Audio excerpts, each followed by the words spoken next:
Hello നമസ്തേ എല്ലാ കൂട്ടുകാർക്കും Kottarakkara ICM Maharaja കോളേജിൻ്റെ ഓൺലൈൻ യൂട്യൂബ് ചാനലിലേക്ക് സ്വാഗതം.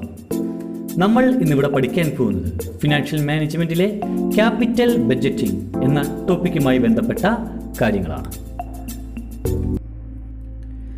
എന്താണ് ക്യാപിറ്റൽ ബഡ്ജറ്റിംഗ് എന്ന് നോക്കാം. Capital budgeting is the long time planning four making and financial proposed capital outlay. Proposed capital outlay എന്ന് വെച്ചാൽ നമ്മൾ വാങ്ങിക്കാൻ ഉദ്ദേശിക്കുന്ന ഫിക്സഡ് അസറ്റിനെ പറയുന്ന പേരാണ് proposed capital outlay. Capital outlay എന്ന് വെച്ച് കഴിഞ്ഞാൽ എവിടോട്ടെങ്കിലും നമ്മളുടെ ബിസിനസ്സിൻ്റെ വിഭവങ്ങൾ കൊണ്ടുവന്ന് ഇൻവെസ്റ്റ് ചെയ്യുന്നതിനെയാണ് ക്യാപിറ്റൽ ഔട്ട്ലേ എന്ന് ഉദ്ദേശിക്കുന്നത്. അതായത് ചുരുക്കി പറഞ്ഞാൽ ഫിക്സഡ് അസറ്റുകൾ വാങ്ങുന്നതിനെയാണ് ഫിനാൻഷ്യൽ മാനേജ്മെൻറ്റിൽ ക്യാപിറ്റൽ ഔട്ട്ലേ എന്ന് ഉദ്ദേശിക്കുന്നത്. അപ്പോൾ ഇവിടെ ക്യാപിറ്റൽ ബഡ്ജറ്റിംഗ് എന്ന് പറയുന്നത് capital budgeting is the long time planning, ദീർഘകാലാടിസ്ഥാനത്തിലേക്കുള്ള ഒരു പദ്ധതിയാണ് for making and financial proposed capital outlay. അതായത് നമ്മൾ ചെയ്യാനെ കൊണ്ട് ഉദ്ദേശിക്കുന്ന ഇൻവെസ്റ്റ്മെൻറ്റുമായി ബന്ധപ്പെട്ട പ്ലാനിങ്ങുകൾ നടത്തുകയും അതിൻ്റെ സാമ്പത്തികമായ കാര്യങ്ങൾ നോക്കുകയും ചെയ്യുന്ന ലോങ് ടൈം പ്ലാനിങ്ങിനെ പറയുന്ന പേരാണ് ക്യാപിറ്റൽ ബഡ്ജറ്റിംഗ്. അപ്പോൾ capital budgeting is the long time planning for making and financial proposed capital outlay. അത് കഴിഞ്ഞ് പറഞ്ഞിരിക്കുന്നതാണ് it is an important aid to arrive at optimal investment decision. Optimal investment decision എന്നാൽ അതിൻ്റെ അർത്ഥം ഇതാണ്: ഏറ്റവും കുറഞ്ഞ തുക ഇൻവെസ്റ്റ് ചെയ്യുകയും ഏറ്റവും കൂടുതൽ ലാഭം നേടുകയും ചെയ്യുന്നതിനെ പറയുന്ന പേരാണ് ഒപ്റ്റിമൽ ഇൻവെസ്റ്റ്മെന്റ് ഡിസിഷൻ എന്ന് പറയുന്നത്. അപ്പോൾ ഏറ്റവും മികച്ച ഒരു ഇൻവെസ്റ്റ്മെന്റ് ഡിസിഷനിലേക്ക് നമ്മളെ എത്തിച്ചേരാൻ സഹായിക്കുന്ന ഒരു സംഭവം കൂടിയാണ് capital budgeting. It involves the planning and control of capital expenditure. Capital എക്സ്പെൻഡിച്ചറുകളെ പ്ലാൻ ചെയ്യാനെ കൊണ്ടും കൺട്രോൾ ചെയ്യാനെ കൊണ്ടും ക്യാപിറ്റൽ ബഡ്ജറ്റിംഗ് ഉപയോഗിക്കുന്നു. അടുത്തത് നമ്മൾ നോക്കുന്നത് need and importance of capital budgeting. Capital ബഡ്ജറ്റിംഗിന്റെ ആവശ്യകതയും പ്രാധാന്യത്തെ പറ്റിയുമാണ് അടുത്തതായി നമ്മൾ പറയുന്നത്. ഒന്ന്, capital budgeting decision effect the profitability of a firm because they related to large magnitude of capital. Capital budgeting ഡിസിഷനുകൾ എല്ലായ്പ്പോഴും ഒരു സ്ഥാപനത്തിന്റെ ലാഭത്തെ ഇഫക്റ്റ് ചെയ്യിപ്പിക്കുന്നുണ്ട്. എന്തുകൊണ്ടെന്നാൽ ഇൻവെസ്റ്റ്മെന്റുകൾ എല്ലായ്പ്പോഴും നടത്തുന്നത് ക്യാപിറ്റലിൽ നിന്നാണ്. അതുകൊണ്ട് തന്നെ ഒരുപാട് ക്യാപിറ്റലുകൾ നമ്മൾ ഫിക്സഡ് അസറ്റിലേക്ക് ഇൻവെസ്റ്റ് ചെയ്യുന്നു. അങ്ങനെയെങ്കിൽ അത്തരത്തിൽ ഇൻവെസ്റ്റ് ചെയ്യുന്ന തുകകളെല്ലാം നമ്മളുടെ ബിസിനസ്സിന്റെ ലാഭവിഹിതത്തെ ഇഫക്റ്റ് ചെയ്യിപ്പിക്കുന്നതാണ്. അതുകൊണ്ടാണ് നമ്മളിവിടെ പറഞ്ഞിരിക്കുന്നത് capital budgeting decision effect the profitability of the firm. ഒരു സ്ഥാപനത്തിന്റെ ലാഭവിഹിതത്തെ ക്യാപിറ്റൽ ബഡ്ജറ്റിംഗ് ഇഫക്റ്റ് ചെയ്യിപ്പിക്കുന്നു. അടുത്താണ് a capital expenditure decision has its effect over a long time span and long run investment once made cannot be reversed easily without significant loss of invested capital. ഇവിടെ എന്താണ് പറഞ്ഞിരിക്കുന്നത് നോക്കാം.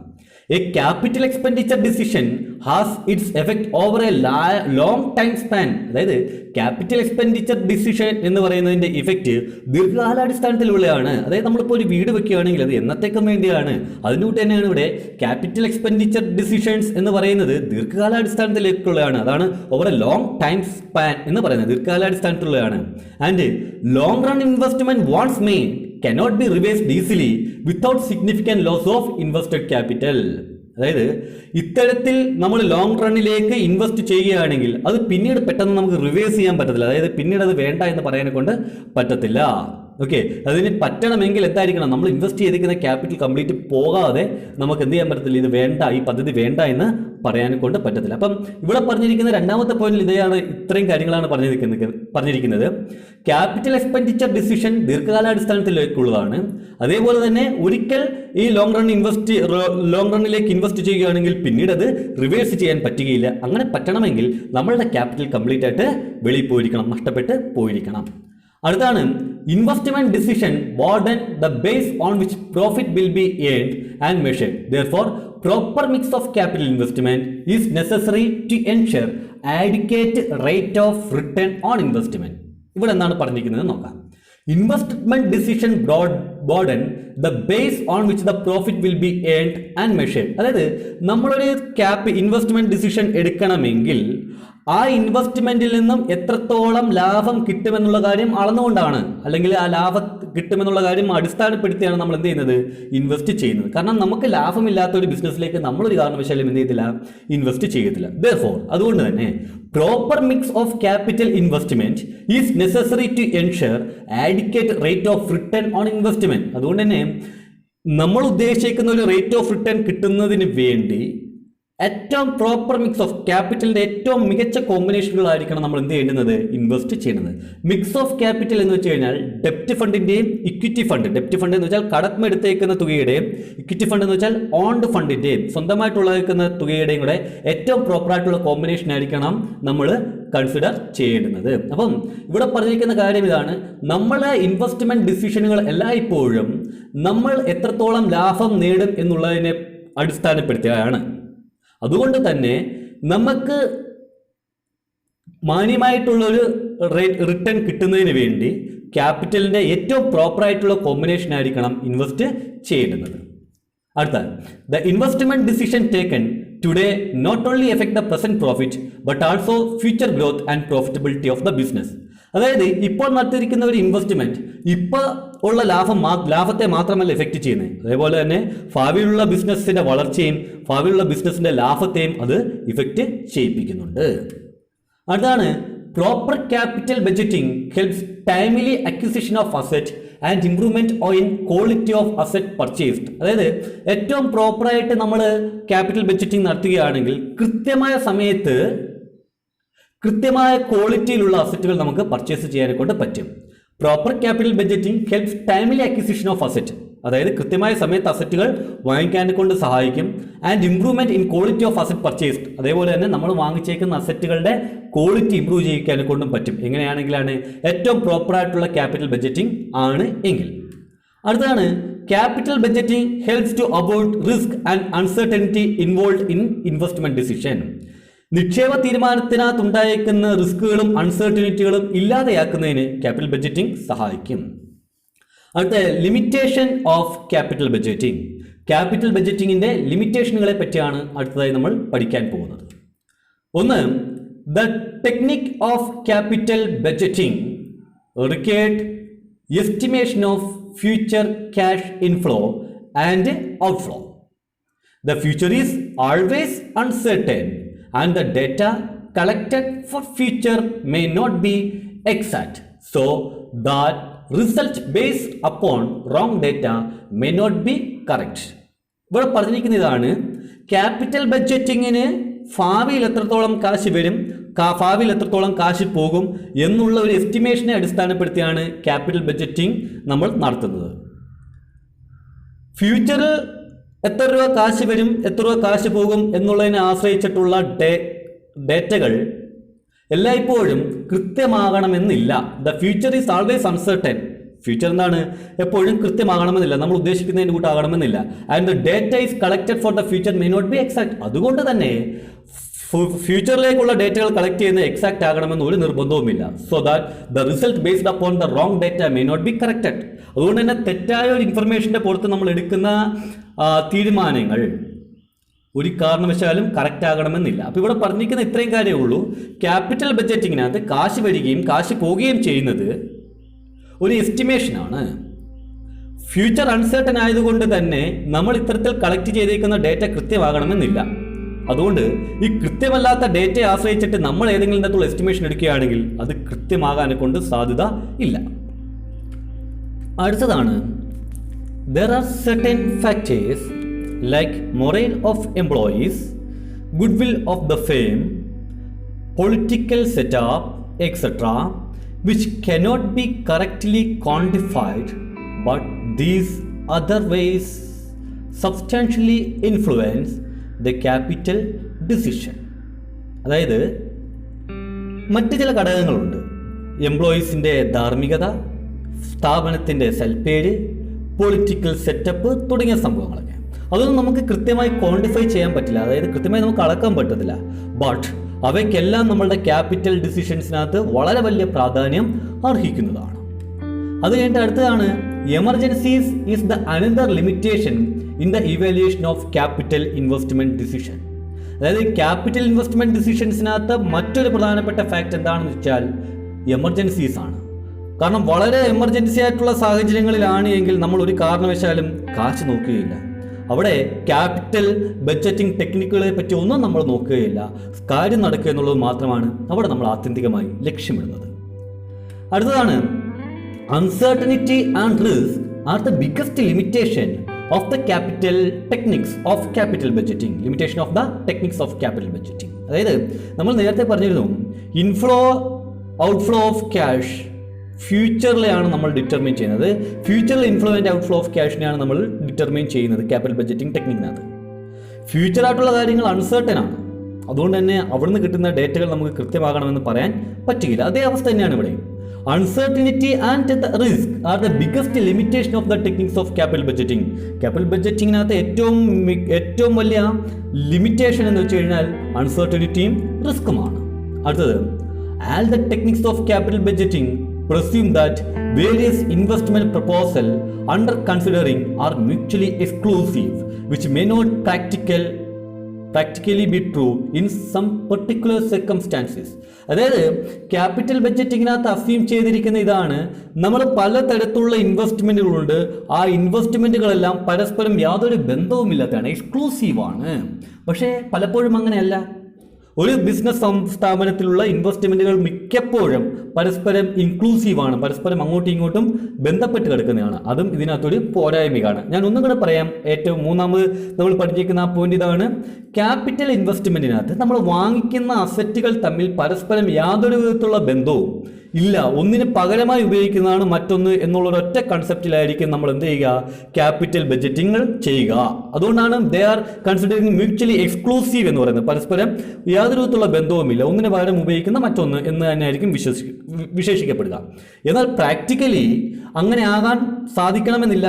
കാരണം ഒരു asset ഉണ്ടെങ്കിലേ അതുമായി ബന്ധപ്പെട്ട മറ്റൊരു അസറ്റുകളും ഉണ്ടാവത്തുള്ളൂ. അതായത് പരസ്പരം അത് അങ്ങോട്ടും ഇങ്ങോട്ടും എന്തായിരിക്കും, ഇൻക്ലൂസീവ് ആയിരിക്കും. അപ്പോൾ അങ്ങനൊരു കാര്യവും കൂടി ഇതിൻ്റെ ലിമിറ്റേഷനായി നമ്മൾ കണക്കാക്കേണ്ടതാണ്. അടുത്താണ് നമ്മൾ പഠിക്കുന്നത് ഇതിനകത്ത് ടെക്നിക്കുകളെ പറ്റിയാണ്. ക്യാപിറ്റൽ ബഡ്ജറ്റിംഗ് ടെക്നിക്കുകളെ പറ്റിയാണ്, വളരെ പ്രധാനപ്പെട്ട ഏരിയയാണ്. അതിൽ ഒന്നാമത്തെയാണ് പേ ബാക്ക് പീരീഡ്. എന്താണ് പേ ബാക്ക് പീരീഡ് എന്ന് നോക്കാം. Pay back period refers to the number of years required to recover the original investment. Pay back period എന്ന് വെച്ച് കഴിഞ്ഞാൽ ഒറിജിനൽ ഇൻവെസ്റ്റ്മെന്റ് എത്ര നാളുകൊണ്ട് നമുക്ക് തിരിച്ചു കിട്ടും എന്നുള്ള കാര്യമാണ് പേ ബാക്ക് പീരീഡിനകത്ത് കണക്കാക്കുന്നത്.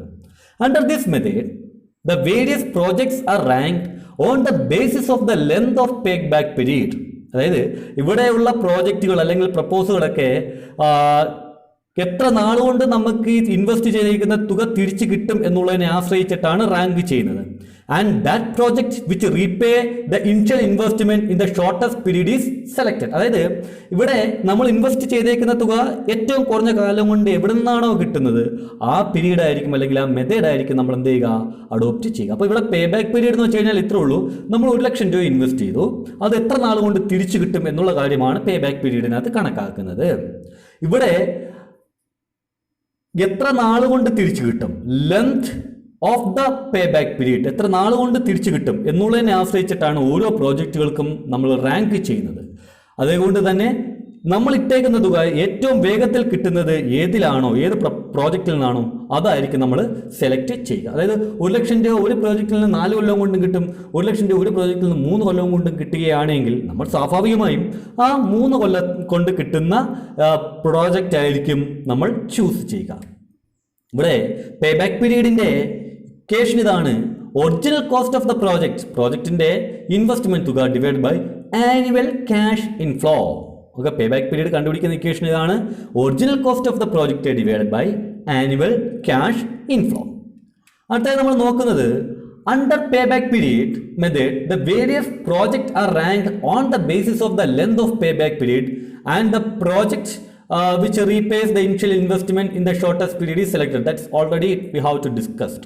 Thus according to this method the shorter the payback period the more desirable project. അതായത് ഒന്നുമില്ല, ഏറ്റവും കുറഞ്ഞ, നേരത്തെ പറഞ്ഞു തന്നെയാണ്, തൊട്ട് മുമ്പ് നമ്മൾ പറഞ്ഞിരിക്കുന്ന സംഭവം തന്നെയാണ് വീണ്ടും പറഞ്ഞിരിക്കുന്നത്. ഏറ്റവും ഹ്രസ്വമായ കാലത്തെ നമ്മൾ ഇൻവെസ്റ്റ് ചെയ്തിരിക്കുന്ന തുകകളുള്ള പ്രോജക്റ്റ് ആയിരിക്കും നമ്മൾ എന്ത് ചെയ്യുക, ചൂസ് ചെയ്യുക.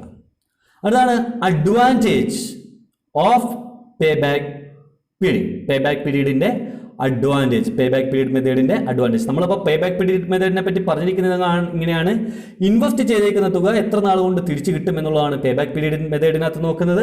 അപ്പോൾ ഏറ്റവും ഷോർട്ടസ്റ്റ് ആയിട്ടുള്ള കാലയളവായിരിക്കും നമ്മൾ കൺസിഡർ ചെയ്യുക. അപ്പോൾ ഇതിന്റെ ഓരോ അഡ്വാൻറ്റേജസ് ആയിട്ട് നമുക്ക് പറയാം.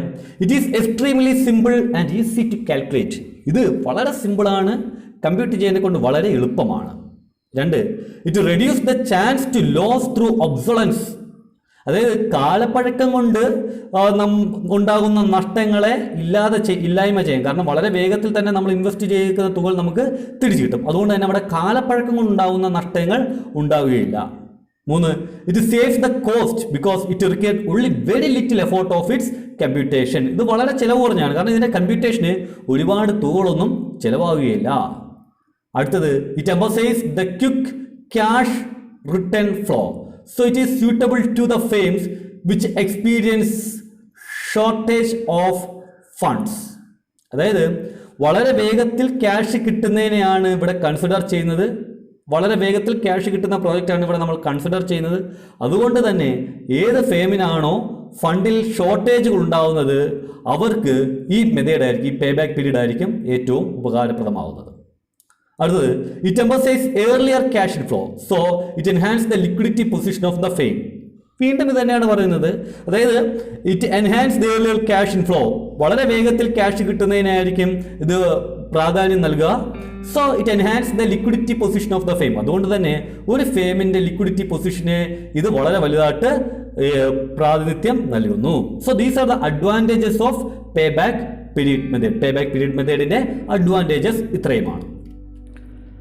അടുത്തതായി നമുക്ക് പഠിക്കേണ്ടത് ആവറേജ് റേറ്റ് ഓഫ് റിട്ടേണിനെ പറ്റിയാണ്. ആവറേജ് റേറ്റ് ഓഫ് റിട്ടേൺ അഥവാ ARR. Under this method, the expected earnings from investment over the whole life of the asset are taken into account. അതായത് ഒരു അസറ്റിന്റെ ജീവിത കാലയളവിൽ ആ അസറ്റ് ഏൺ ചെയ്യുന്ന എല്ലാ വരുമാനത്തെയും, ഏൺ ചെയ്യാൻ സാധ്യതയുള്ള എല്ലാ വരുമാനത്തെയും ARR മെത്തേഡ് പ്രകാരം കൺസിഡർ ചെയ്യുന്നുണ്ട്. ARR is found out by dividing average income after depreciation and tax by average investment. ARR എങ്ങനെ കണ്ടുപിടിക്കുന്നത്? Average income divided by average investment ആണ്. ഇവിടെ ആവറേജ് ഇൻകം എന്ന് വെച്ച് കഴിഞ്ഞാൽ നമ്മളുടെ ലാഭത്തിനകത്തു നിന്നും ഡിപ്രീസിയേഷനും ടാക്സും കുറച്ച് കഴിഞ്ഞിട്ടുള്ളതായിരിക്കും ഇവിടെ കൺസിഡർ ചെയ്യുക. The various projects are ranked in order of the rate of return. അതായത് നമുക്ക് എത്രത്തോളം തുക എത്ര ശതമാനം തുക തിരിച്ചു കിട്ടും എന്നുള്ളതിനെ ആശ്രയിച്ചിട്ടാണ് നമ്മൾ പ്രോജക്റ്റുകൾക്ക് റാങ്ക് ചെയ്യുന്നത്. The project with higher rate of return is accepted. ഏറ്റവും കൂടുതൽ റിട്ടേൺ കിട്ടാൻ സാധ്യതയുള്ള പ്രോജക്റ്റ് ആയിരിക്കും നമ്മളിവിടെ അക്സെപ്റ്റ് ചെയ്യുക. This method is also known as accounting rate of return method. ഇതിനെ പറയുന്ന മറ്റൊരു പേരാണ് accounting rate of return method. അപ്പം ARR അഥവാ ആവറേജ് റേറ്റ് അഥവാ അക്കൗണ്ടിംഗ് റേറ്റ് ഓഫ് റിട്ടേൺ മെത്തേഡിനെ പറ്റി നമുക്ക് ഇങ്ങനെ പറയാം. ഈ accounting rate of return method പ്രകാരം ഒരു അസറ്റിന് ഉണ്ടാകാൻ സാധ്യതയുള്ള മുഴുവൻ ഏണിങ്സുകളെ നമ്മൾ കണക്കാക്കും. ആ ഏണിങ്സ് ഡിവൈഡ് ബൈ ആ ഏണിങ്സിന്റെ average divide by average investment ആണ് നമ്മളുടെ ARR ആയിട്ട് കൺസിഡർ ചെയ്യുക. അഥവാ നമുക്ക് എക്സ്പെക്ട് ചെയ്തിരിക്കുന്ന റിട്ടേൺ ആയിട്ട് കൺസിഡർ ചെയ്യാം. ഓക്കെ, അതിപ്പോൾ ചിലപ്പോൾ 10% ആവാം, ചിലപ്പോൾ എത്ര ആയിരിക്കാം, 20% ആവാം, ചിലപ്പോൾ 15% ആകാം. See what ever may be. Then ഈ ഇത്തരത്തിൽ കിട്ടുന്ന റിട്ടേണിന്റെ ശതമാനത്തിനനുസരിച്ചിട്ടായിരിക്കും പ്രോജക്റ്റുകളെ നമ്മൾ റാങ്ക് ചെയ്യുക. അതിൽ ഏറ്റവും കൂടുതൽ റേറ്റ് ഓഫ് റിട്ടേൺ കിട്ടുന്ന പ്രോജക്റ്റ് ഏതാണോ അതായിരിക്കും നമ്മൾ സെലക്ട് ചെയ്യുക. അതായത് ഒരു ഉദാഹരണത്തിന് ഒരു പ്രോജക്റ്റിന് 10% റേറ്റ് ഓഫ് റിട്ടേൺ കിട്ടിയിരിക്കുന്നത്, മറ്റൊരെണ്ണത്തിന് 12% കിട്ടി, മറ്റൊരെണ്ണത്തിന് 13% കിട്ടിയെങ്കിൽ 13% ഉള്ളതായിരിക്കും നമ്മൾ എന്ത് ചെയ്യുക, സെലക്ട് ചെയ്യുക. This method is also known as accounting rate of return method. ഈ മെത്തേഡിനെ പറയുന്ന മറ്റൊരു പേരാണ് accounting rate of return method. ARR equation ഇതാണ്: average annual earnings divide by average investment into 100. അടുത്തത് ഇവയുടെ advantages of average rate of return നോക്കാം.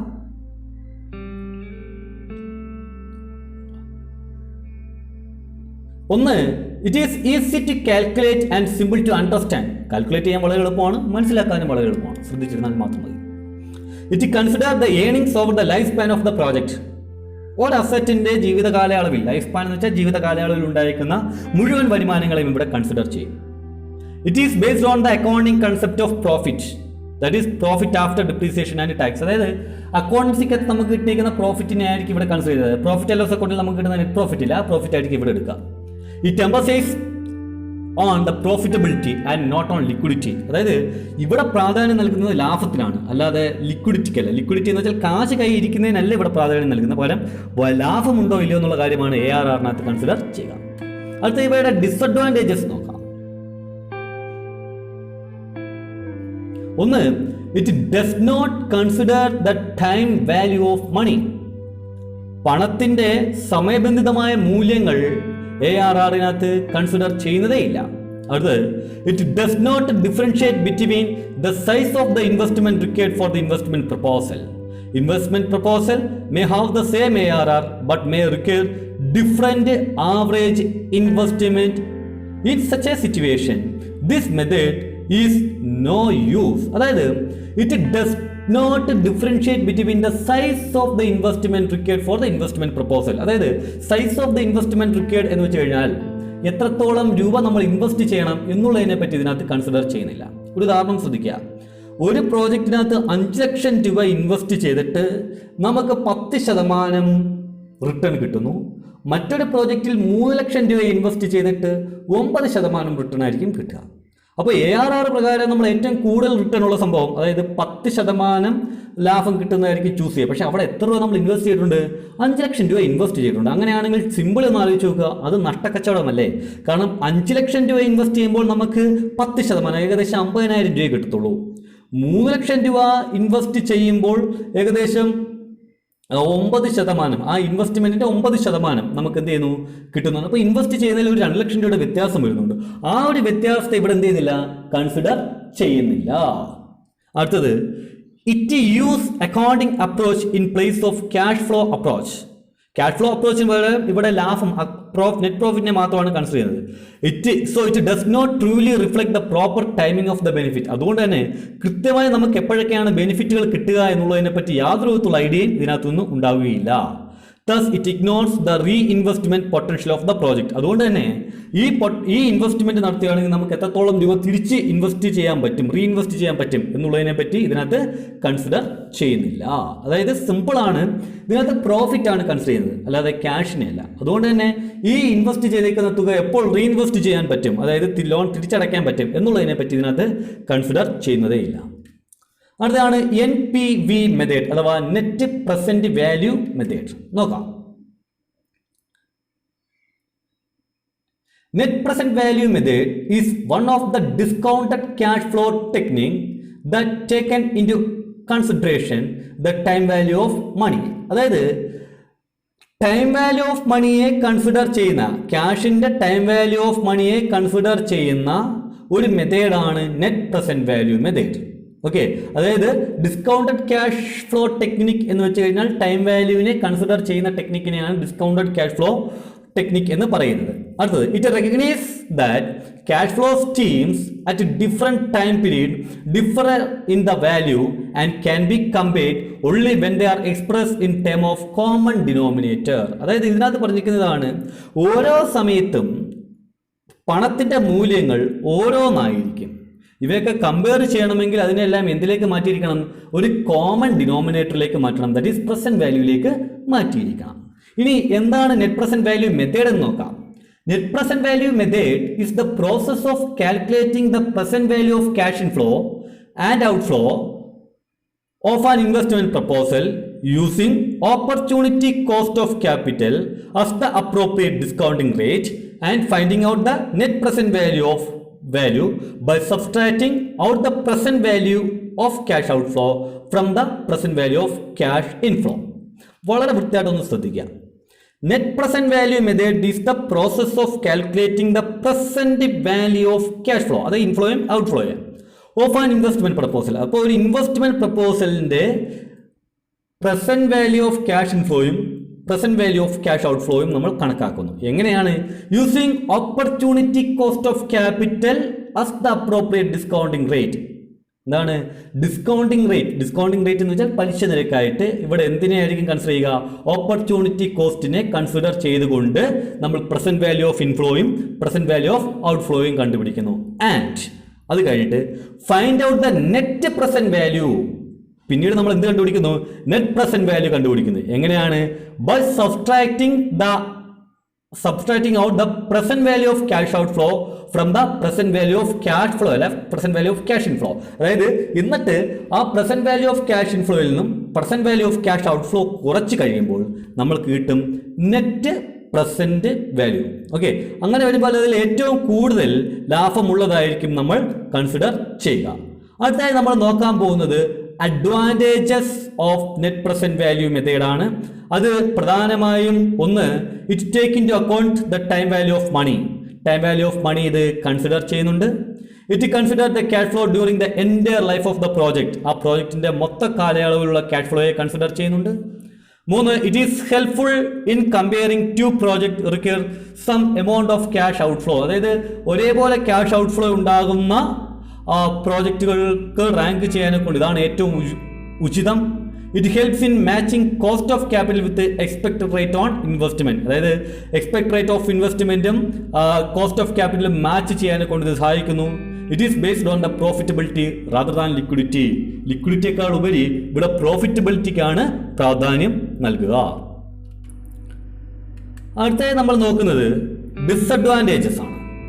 എന്തൊക്കെയാണ് NPV-യുടെ ഡിസഡ്വാൻറ്റേജസ് എന്ന് നോക്കാം. Computation of NPV is rather a difficult process. ഇതിൻ്റെ കമ്പ്യൂട്ടേഷൻ വളരെ ഡിഫിക്കൽട്ടാണ്. രണ്ട്, it require detailed long time forecast of the incremental benefit of the cost. കോസ്റ്റിൻ്റെ ഇൻക്രിമെൻറ്റ് ബെനിഫിറ്റുകൾ, ദീർഘകാലാടിസ്ഥാനത്തിലേക്കുള്ള കോസ്റ്റിൻ്റെ ഇൻക്രിമെൻറ്റ് ബെനിഫിറ്റുകൾ വളരെ ഡീറ്റെയിൽ ആയിട്ട് നമ്മൾ എന്ത് ചെയ്തിരിക്കണം, നോക്കിയിരിക്കണം. ഈ കോസ്റ്റിൻ്റെ ഇൻക്രിമെൻറ്റ് ബെനിഫിറ്റുകൾ എന്താണ് എന്നുള്ളതിനെയൊക്കെ പറ്റി ഡിസ്കൗണ്ടിങ് ടെക്നിക്സ് എന്നൊക്കെ പറഞ്ഞുകൊണ്ട് ഇതിനകത്ത് ഇനി പഠിക്കാനുണ്ട്. ഇതിൻ്റെ കണക്കുകൾ ചെയ്യുന്ന സമയത്ത് നമുക്ക് അതിനെപ്പറ്റി പഠിക്കാം. കണക്കുകൾ ചെയ്യുന്നതുമായി ബന്ധപ്പെട്ട് മറ്റൊരു വീഡിയോ നമ്മൾ ചെയ്യുന്നതാണ്. എല്ലാം കൂടെ ഒന്നിച്ചാവുകയാണെങ്കിൽ നിങ്ങൾക്കൊന്നും മനസ്സിലാവത്തില്ല. ഓക്കെ, ഇതിപ്പോൾ പഠിപ്പിക്കുന്ന സാധനങ്ങളെല്ലാം നിങ്ങളുടെ മനസ്സിൽ കാണുക. പറയുന്ന ഓരോ സാധനങ്ങൾ റിപ്പീറ്റ് അടിച്ച് കേട്ടുകൊണ്ടേയിരിക്കുക. എന്നാലേ ഐഡിയകൾ നിങ്ങളുടെ ക്ലിയർ ആവത്തുള്ളൂ. എന്തെങ്കിലും സംശയങ്ങളുണ്ടെങ്കിൽ ദയവായി കമൻറ്റ് ബോക്സിൽ കമൻറ്റ് ചെയ്യണം. ഓക്കെ, ഇനി മൂന്നാമത്തെ പോയിന്റ് പറയാം. There may be A difficulty in deciding the appropriate rate of discount for finding the present value of cash inflow coming over the project's life. അതായത് ഈ ഡിസ്കൗണ്ടിങ് റേറ്റ് കണ്ടുപിടിക്കാനെ കൊണ്ട് വളരെ ഡിഫിക്കൽറ്റിയാണ്. Cash ഫ്ലോകളുടെ discounting rate കണ്ടുപിടിക്കാനെ കൊണ്ട് നമ്മൾ നേരത്തെ പറഞ്ഞ opportunity കോസ്റ്റിനെ discounting rate ആയിട്ട് consider ചെയ്തിട്ടാണ് ഇവിടെ ചെയ്യുന്നത്. അപ്പം ആ ഓപ്പർച്യൂണിറ്റി കോസ്റ്റ് എത്രയാണ്, അല്ലെങ്കിൽ ആ ഡിസ്കൗണ്ടിങ് റേറ്റ് എന്താണ് എന്നുള്ള കാര്യം കണ്ടുപിടിക്കുക ഇവിടെ വളരെ പാടാണ്. It may not give dependable result in case of project involving different outlay or having different effective line. അതായത് രണ്ട് ഔട്ട്ലോ, അതായത് 3 ലക്ഷം രൂപയും 5 ലക്ഷം രൂപയുള്ള ക്യാപിറ്റൽ ഔട്ട്ഫ്ലോ ഒക്കെ ഉള്ള സാഹചര്യങ്ങളിലോ, അല്ലെങ്കിൽ ഒരു അസറ്റ് 5 കൊല്ലോ ഒരു അസറ്റ് 8 കൊല്ലോ ആണ് നിൽക്കുന്നത്, അങ്ങനെയുള്ള സാഹചര്യങ്ങളിലോ ഈ NPV ഉപയോഗിക്കാൻ കൊണ്ട് പറ്റത്തില്ല. This method is not helpful in comparing two project with different cash outflow. പലതരത്തിലുള്ള ക്യാഷ് ഔട്ട്ഫ്ലോകൾ അത് നമ്മളിപ്പോൾ നേരത്തെ പറഞ്ഞത് തന്നെയാണ്. ഓക്കെ, 3 ലക്ഷം 5 ലക്ഷം ഉള്ള 2 ക്യാഷ് ഔട്ട്ഫ്ലോകളാണെങ്കിൽ അങ്ങനെയുള്ള സാഹചര്യങ്ങളൊന്നും നെറ്റ് പ്രസന്റ് വാല്യൂ മെത്തേഡ് ഉപയോഗിക്കാൻ പറ്റുകയില്ല. അടുത്താണ് പ്രസന്റ് വാല്യൂ ഓഫ് ഇൻഡെക്സ്. എന്താണെന്ന് നോക്കാം. Present value index method is a variant of the net present value method. Net present value മെത്തേഡിന്റെ മറ്റൊരു മെത്തേഡാണ്. It show the ratio of present value of cash inflow to the present value of cash outflow. അതായത് നമ്മൾ net present വാല്യൂവിനകത്ത് cash inflow minus cash outflow ആയിരുന്നു എങ്കിൽ ഇവിടെ cash inflow divide by cash outflow, അതായത് ഇവയുടെ റേഷ്യോ ആണ് നമ്മൾ കൺസിഡർ ചെയ്യുക. This shows the return per rupee of investment and hence it is a method superior to the net present value method as it is facilitate comparison of project with unequal investment. അതായത് unequal investment ഉള്ള, അതായത് ഒരിടത്ത് 3 ലക്ഷം രൂപ ഒരിടത്ത് 5 ലക്ഷം രൂപ അങ്ങനെയൊക്കെയുള്ള ഒരു സാഹചര്യങ്ങളിലാണ് എങ്കിൽ ഈ മെത്തേഡാണ് ഏറ്റവും ഉപകാരം. കാരണം ഇവിടെ കണ്ടുപിടിക്കുന്നത് 1 രൂപയ്ക്ക് എത്ര രൂപ റിട്ടേൺ കിട്ടും എന്നാണ്, അല്ലാതെ മൊത്തത്തിലുള്ള സംഭവങ്ങളല്ല. അപ്പം പ്രസന്റ് വാല്യൂ മെത്തേഡും നെറ്റ് പ്രസന്റ് വാല്യൂ മെത്തേഡും നമ്മൾ ഉണ്ടായിരിക്കുന്ന സിമിലാരിറ്റി ഇതാണ്. രണ്ടിടത്തും പ്രസന്റ് വാല്യൂ ഓഫ് ക്യാഷ് ഇൻഫ്ലോയും ക്യാഷ് ഔട്ട്ഫ്ലോ ആയിരിക്കും എടുക്കുക. എന്നാൽ നെറ്റ് പ്രസന്റ് വാല്യൂവിനകത്ത് cash inflow discounted cash inflow minus discounted cash outflow ആയിരുന്നു എങ്കിൽ ഇവിടെ discounted cash inflow divide by discounted cash outflow ആണ്. മറ്റേടത്ത് മൊത്തത്തിലുള്ള ലാഭമാണ് കൺസിഡർ ചെയ്തേക്കുന്നതെങ്കിൽ ഇവിടെ 1 രൂപയ്ക്ക് എത്ര രൂപ റിട്ടേൺ കിട്ടുമെന്നുള്ള കാര്യമാണ് പ്രസന്റ് വാല്യൂവിനകത്ത് കൺസിഡർ ചെയ്യുന്നത്. ഇൻഡിക്കേഷൻ ഇതാണ്.